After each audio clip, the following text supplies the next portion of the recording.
Alright, well, this sort of haul is sponsored by Willy Wonka's Nerds Rainbow Ones variety of, obviously. And look at the size of them in the pawn shop. Wow, I mean, could you imagine? I mean, no packet's like that big, so it's easy double. You know, kind of like, could you imagine getting a packet that big when you were a kid? God, you'd be going flipping mental, wouldn't you? We were when we saw them. Yeah, we did, kind of. The child in me came out.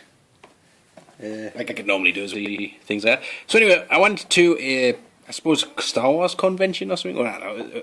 It was one of the really kind of low budget kind of Star Wars convention things.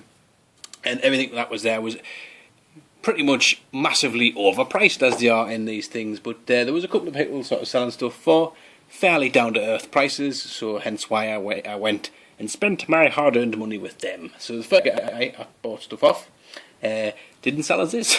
That was the second guy. And he was selling three kind of figures, mainly Episode 2 and Power of the Force stuff, for 10 quid.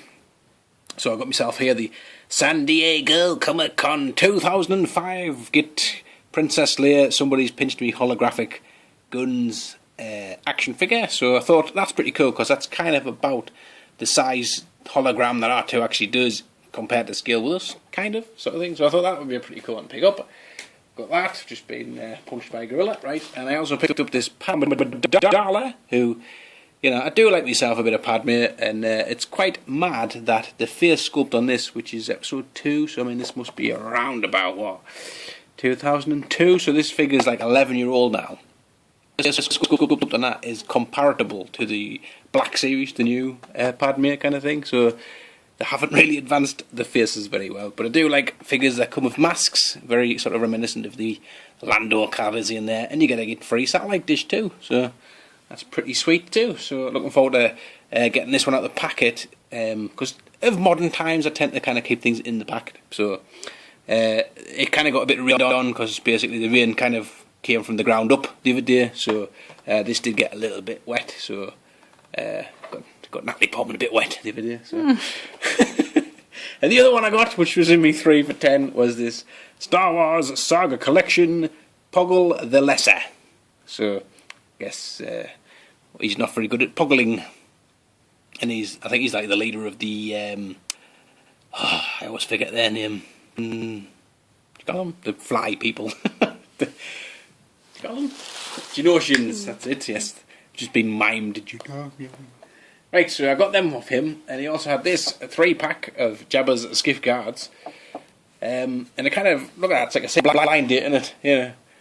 Who do you want to pick? There's Steve. I'll tie you around the back of the pins and give you a scene to. There's Barry. I like books. And there's Gary. I like to wrap things around my legs and make them look like trousers. And that was 6 quid for that. So I thought, you know, the figures aren't the best, but for 6 quid I thought, why not? So I got that. And finally, I had kind of originally hoped that I would have gotten one of the 13 figures that I need to complete the vintage collection. And I thought, well, if I can go to a Star Wars thing, if there's got one of the 13 I need, hopefully an Ugnaught, because God knows why I haven't got one, but I need an Ugnaught. I'll get one. And the only vintage figure that they had that I needed, as far as army building goes, was the Drive. I'm kind of going to need to get about AT-ATs to kind of make use of the drivers. Although I suppose you could kind of have like AT-AT, you know, kind of backseat driver. You could have AT-AT, I don't know. Reserve, yeah. You could just have like 20 people who are in reserve for driving. Sit in the cabin, drink coffee. Yeah, like just at the back. You know, I'll drive it tomorrow. So there's him, and the other one I got was a Phase 1 clone, the red one. I don't know what the red ones are called. I'm going to call them the Red Devils. So, you know, it's probably Red Devils. And it's Phase 1, which I do particularly like the Phase 1 mask. Unfortunately, he's kind of from is rather uncalculated as far as then was concerned. But compared to now, he's actually really quite well articulated. So that's nice. These were only like dirt cheap, like quids and stuff. So. And this Clone Wars Mandalorian bodyguard or something, whatever he's called, and he does have a fin, but you know, it was fairly cheap, so I was quite happy to pick him up, just to stick him in the background somewhere. You can turn around that way, and you'd never know. So that was it. That was my Star Wars pickups from the Star Wars day. So thanks for watching, guys, and I'll catch you all later on. Now, where's them nerds gone? I'm gonna get stuck right into them.